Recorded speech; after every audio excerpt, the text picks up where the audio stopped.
Okay, it's Saturday, 9 a.m. My grammar workbook is open, my pen is ready, my planner is... Is that a laminated study schedule? It's color-coded. Green is grammar, blue is listening, yellow is... Sophie, it's the weekend. Exactly! Weekends are for catching up. I caught up on English yesterday by watching 3 episodes of a show and arguing with my cat about what the characters should do next. That's not studying, Alex. Wasn't it, though? Wait. There it is. Oh my God. That's actually today's topic, isn't it? Only took you 9 minutes in a laminated schedule to notice. Hello, hello, English friends. Welcome back to Confident English Podcast, your cozy place to learn English at your own pace, step by step, with no stress. I'm Alex. And I'm Sophie, the one with the laminated planner.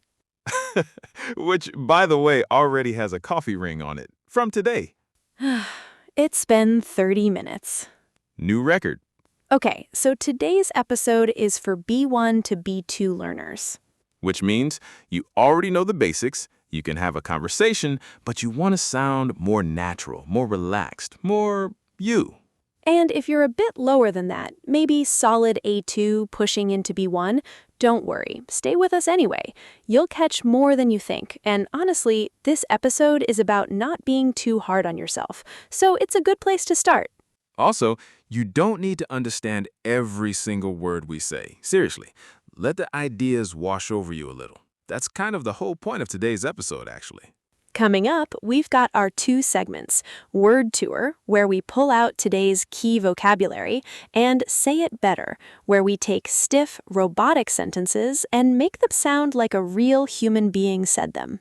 And mystery teaser time, there's one word today that basically means doing something so often it becomes automatic, almost without thinking. 3 syllables, very useful, very satisfying to say. We'll get there. Building suspense. I contain multitudes. Okay, so real talk. Every week, I make this beautiful study plan for the weekend. Grammar in the morning, vocabulary flashcards after lunch, maybe a podcast, no offense to us, in the evening. None taken. We are the evening podcast. And every single Sunday night, I've done like 20% of it. And then I feel bad. See, this is where we're different. I don't plan anything. I just live my life in English on the weekend, and somehow I learn stuff without the guilt. Okay, but just live your life isn't really advice, Alex. Fair. Let me tell you what actually happened last weekend. Oh, this is a story, I can tell. So Saturday, I decide to cook. I find this English recipe video. The guy's making pasta, very confident, very fast talker. Uh-oh. And he says, fold in the cheese. And I think, fold? Like origami? Am I making a paper crane or dinner? What did you do? I folded the cheese, like a napkin, into the pasta, very gently. My cat watched the whole thing like I'd lost my mind. Oh, Alex, no.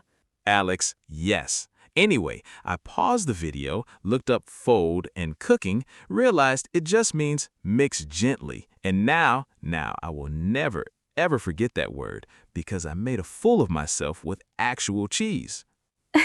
That's amazing. And also slightly sad. It's a learning experience. That's the whole trick though, right? You don't sit down and study folding. You're just trying to make dinner, and English shows up uninvited and teaches you something. Okay, but can I push back a little here? Go for it. I think that only works if you're already a little comfortable. Like if you're a true beginner, just living your life in English can feel completely overwhelming. You need some structure, or you just feel lost the whole weekend. That's actually fair. Right?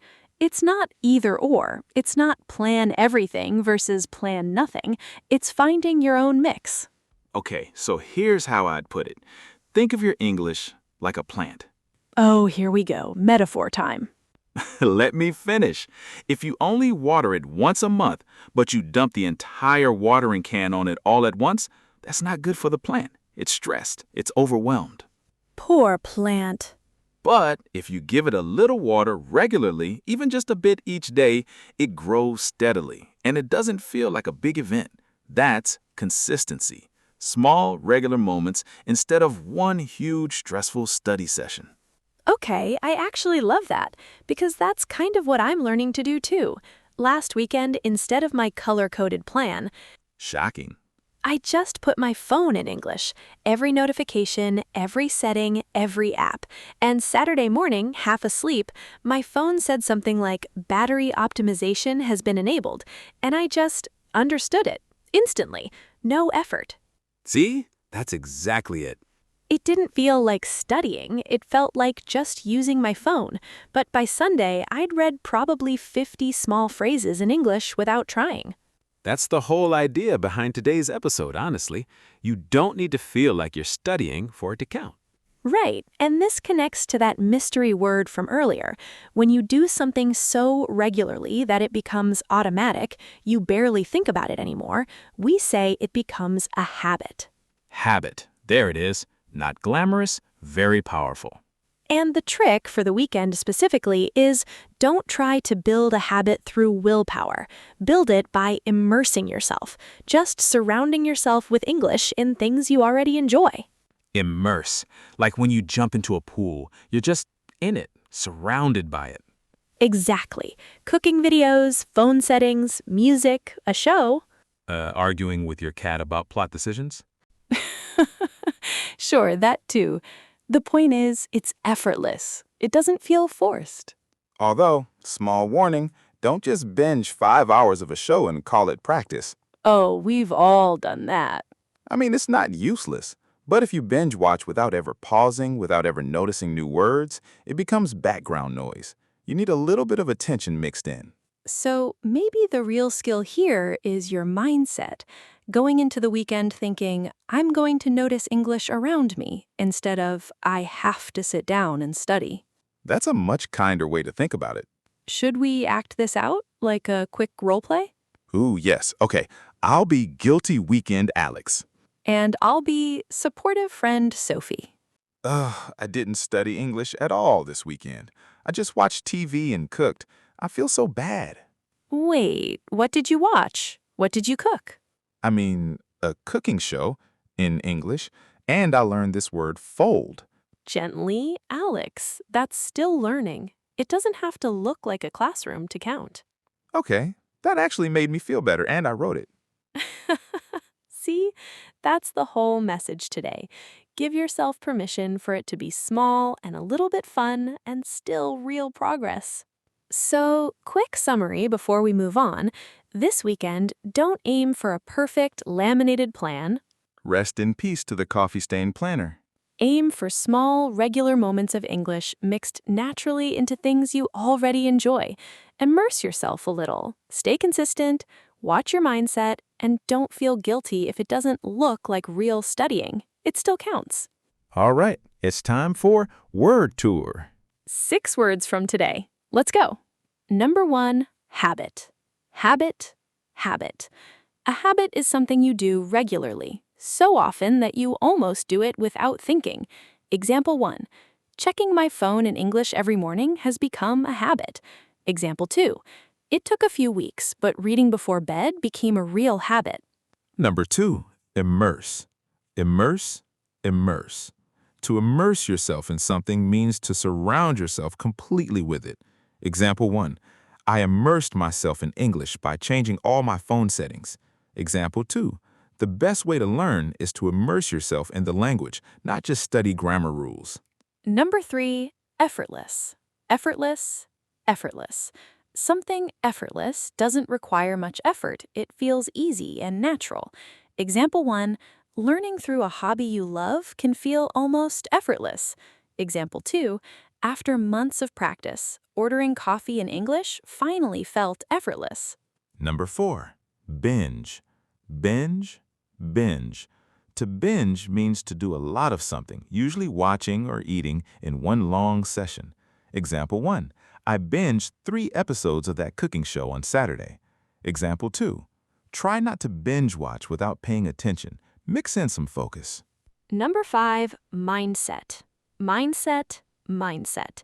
Your mindset is your general way of thinking or your attitude towards something. Example 1. Having a relaxed mindset makes weekend practice much more enjoyable. Example 2. Alex's mindset is just live your life in English, and honestly, it works for him. And number 6, the mystery word, consistency. Consistency, consistency.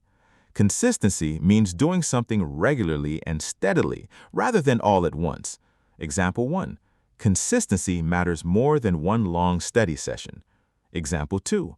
Watering the plant a little each day. That's consistency. So today's words are habit, immerse, effortless, binge, mindset, and consistency. And the one big takeaway, your weekend English practice doesn't need to look like studying to actually work. Small, consistent, enjoyable moments count. Your homework this week, nice and small. Pick just one thing you already enjoy and do it in English this weekend. A show, a recipe, music, your phone settings, whatever. Just one thing, no laminated schedule required. Retired. For now. And here's the question for you, English friends. Leave it in the comments. What's one everyday thing you could switch into English this weekend? We genuinely love to read your answers. If you enjoyed today's episode, a like, a follow, or sharing it with a friend who's learning English really helps us out. No pressure though, just if it felt useful.